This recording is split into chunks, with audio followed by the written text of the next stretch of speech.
जय सत्यम सिद्धाय में जय हो श्री गुरुदेव महाराज। सभी सत्संग प्रेमियों को मेरा नमस्कार। इस वीडियो में हम परम पूज्य गुरुदेव स्वामी सत्येंद्र जी महाराज सत्य साहिब जी द्वारा रचित सत्यास्मी ग्रंथ के विषय में चर्चा करने के लिए उपस्थित हैं। परम पूज्य गुरुदेव ने एक ऐसा संपूर्ण ग्रंथ लिखा है जिसमें न केवल हिंदू धर्म बल्कि सभी धर्मों के अनगिनत अनसुलझे प्रश्नों का उत्तर दिया है। परम पूज्य गुरुदेव ने इस ग्रंथ को दो भागों में विभक्त किया है, गद्य के रूप में भी और पद्य के रूप में भी। देखिए ग्रंथ है, मैं आपको दिखाता हूँ। ये सत्यास्मी ग्रंथ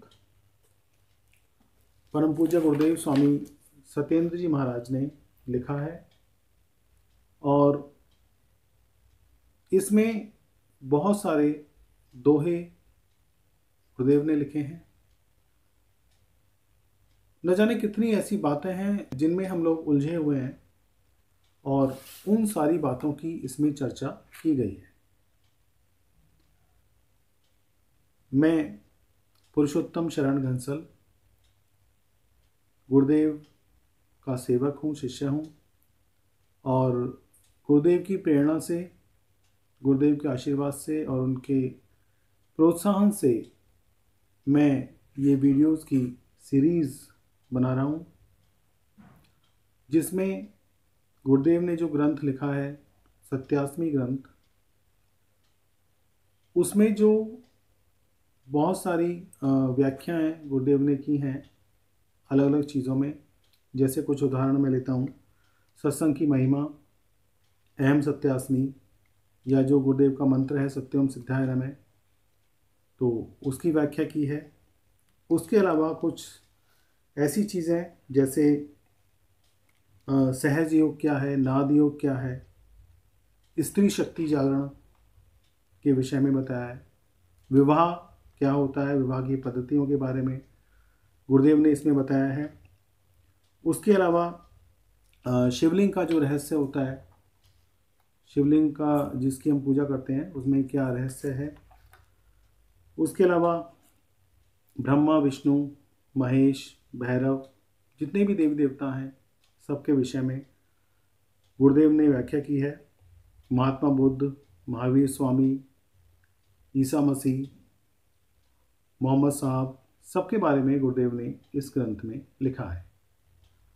और इस ग्रंथ में उन सारी चीज़ों को गुरुदेव ने शामिल किया है जिनमें या तो हम उलझे हुए हैं या फिर हम कहीं ना कहीं डरे हुए हैं। नवरात्रि में कैसे पूजा की जाती है, नवरात्रि में क्या विधि विधान होना चाहिए और वास्तव में हम क्या करते हैं, उन सब की तुलना इसमें की है। तो जो पद्यांश वाला भाग है उसमें मैं कुछ जो दोहे हैं गुरुदेव के, उनको 2-3 दोहे की व्याख्या इस वीडियो में करूँगा। आगे कंटिन्यू करेंगे, हम आगे जो वीडियोस बनाएंगे तो थोड़ा थोड़ा जो भाग है इस ग्रंथ का उसको हम धीरे धीरे व्याख्या करेंगे और आपको सरल शब्दों में समझाने की कोशिश करेंगे। हो सकता है हमसे कुछ गलतियां, कुछ त्रुटियां हो जाएं तो आप हमें क्षमा करें। तो इसमें स्टार्टिंग जो की है गुरुदेव ने पद्यांश वाले भाग की, उसमें जो पहला हमारा चैप्टर है या पार्ट है या अध्याय है वो है सत्संग महिमा। तो गुरुदेव ने पहले अध्याय में सत्संग की महिमा को बताया है। तो अभी मैं इसके 3 दोहे आपको पढ़कर सुनाता हूँ और फिर उनकी व्याख्या करने की कोशिश करूँगा। पहला दोहा है, नित करे पाठ सत्संग का, उसके बरसे अमृत सहस्रार, जगे मति सुख सहज पा, निज छवि पाए सत्य सार। दूसरा दोहा है, भोग क्या है, योग क्या है, पढ़ सत्संग पाए ज्ञान, बढ़ती चले आत्म शांति, जगे खुद में सत्य भगवान। तीसरा दोहा है, भजो स्वयं में स्वयं रख, सत्संग का नित पाठ, हर जीव बने सतमार्गी, ये अलख जगाओ हर घाट। तो गुरुदेव ने बहुत ही सरल शब्दों में अपने दोहे लिखे हैं और गुरुदेव से हम चर्चा करते रहते हैं। उसके साथ साथ मैं आपको जो गुरुदेव से मेरी चर्चाएं हुई हैं और जो मैंने इसमें पढ़ा है, जहाँ तक मेरी मति पहुँची है, उसके हिसाब से मैं कुछ इन तीनों दोहों की इस वीडियो में व्याख्या करूंगा। उसके बाद जो आगे हम वीडियो बनाएंगे उनमें हम आगे वाले जो दोहे हैं और जो पद्यांश हैं उसमें सभी जितने भी टॉपिक हैं, जितने भी प्रकरण इसमें हैं, उन सब पर हम धीरे धीरे चर्चा करेंगे। तो पहला दोहा है गुरुदेव का, नित पाठ करे सत्संग का, उसके बरसे अमृत सहस्रार। अर्थात जो व्यक्ति सत्संग का पाठ करता है, सत्संग करता है, अपने गुरु के बताए हुए मार्ग पर चलता है, उसके बरसे अमृत सहस्रार, यानी उसका जो सहस्रार चक्र है, उसका जो मुख्य चक्र है, यानी सरल शब्दों में कहें तो उसका कुंडली जागरण हो जाता है। मतलब जो अपने गुरु के बताए हुए मंत्र को जपता है और जो गुरुदेव के बताए हुए मार्ग पर चलता है, उसका जो सहस्त्रार चक्र है उसमें अमृत की वर्षा होने लगती है। अर्थात इसे हम ऐसा कह सकते हैं कि उसकी जो कुंडली है वो जागृत हो जाती है। जगे मति सुख सहज पा, फिर से वही बात है, जगे मति सुख सहज पा।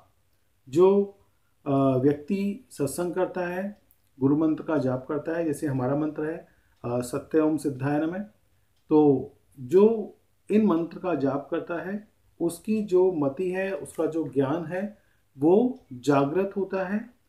निज छवि पाए सत्य सार, ये इस दोहे में सबसे गहरी बात है। देखिए पहले जो इसके 3 स्टेप हैं उसमें बताया, जो सत्संग करेगा उसके सहस्रार में अमृत की वर्षा होगी और जगे मति सुख सहज पा, उसकी जो मति है, उसका जो ज्ञान है वो जागृत होगा। और सबसे लास्ट में है निज छवि पाए सत्यसार। परम पूज्य गुरुदेव अपने सभी शिष्यों को ये बताते हैं कि हमें अपने आप को जानना है, हमें अपनी जागृति करनी है, हमें दूसरों पर निर्भर नहीं रहना है।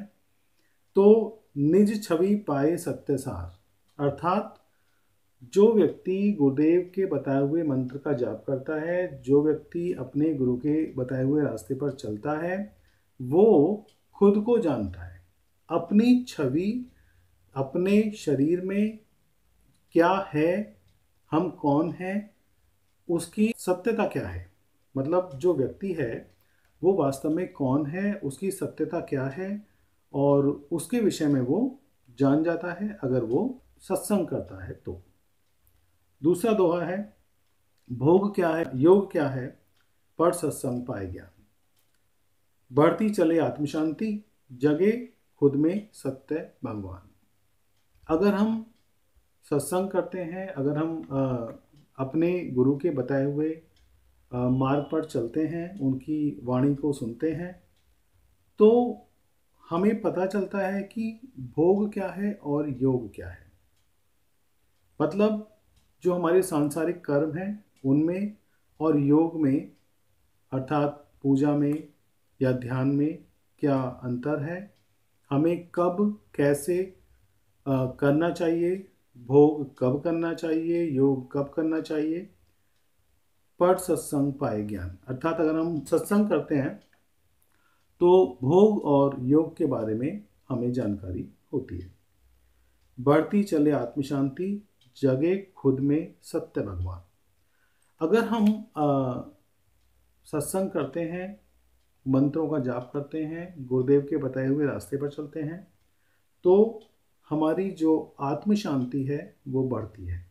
हमारी जो मानसिक शांति है, हमारी आत्मा को शांति प्रदान होती है, मिलती है, और हम अपने अंदर ही उस परमपिता परमात्मा को महसूस करते हैं अगर हम सत्संग करते हैं और सत्संग की महिमा को जानते हैं तो फिर हमें जो ईश्वर है, जो अल्लाह है, गॉड है, रब है, जो भी है, जो भी परम शक्ति है, जिसे हम परमात्मा बोलते हैं, उसे हम अपने अंदर महसूस करते हैं।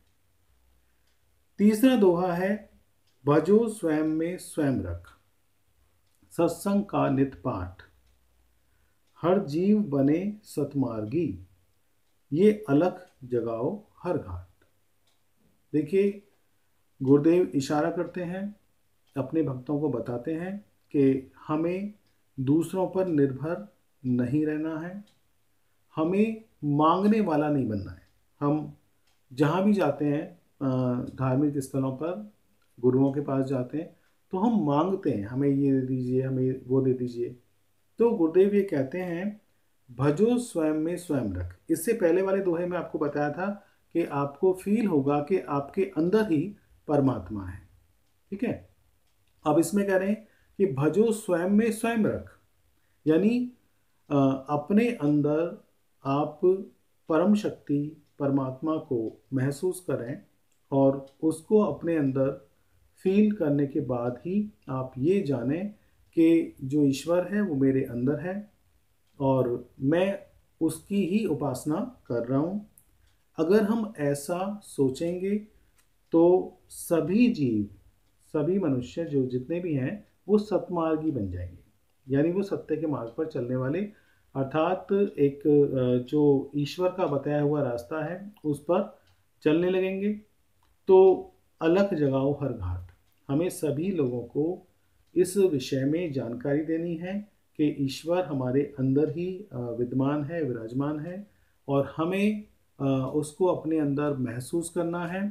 और ईश्वर को महसूस करके हम सभी सतमार्गी हो सकते हैं, हम सभी सत्य को जान सकते हैं।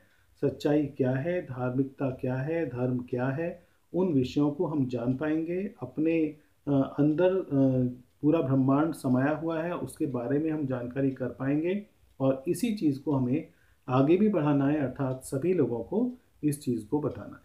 तो ये 3 दोहे की व्याख्या मैंने इसमें वीडियो में की आज, और काफ़ी बड़ा वीडियो हो जाएगा अगर मैं आगे की व्याख्या करूँगा तो। अगली जो इसमें आगे दोहे हैं उनकी व्याख्या हम अगली वीडियो में करेंगे। तो जय सत्यम सिद्धाय नमः।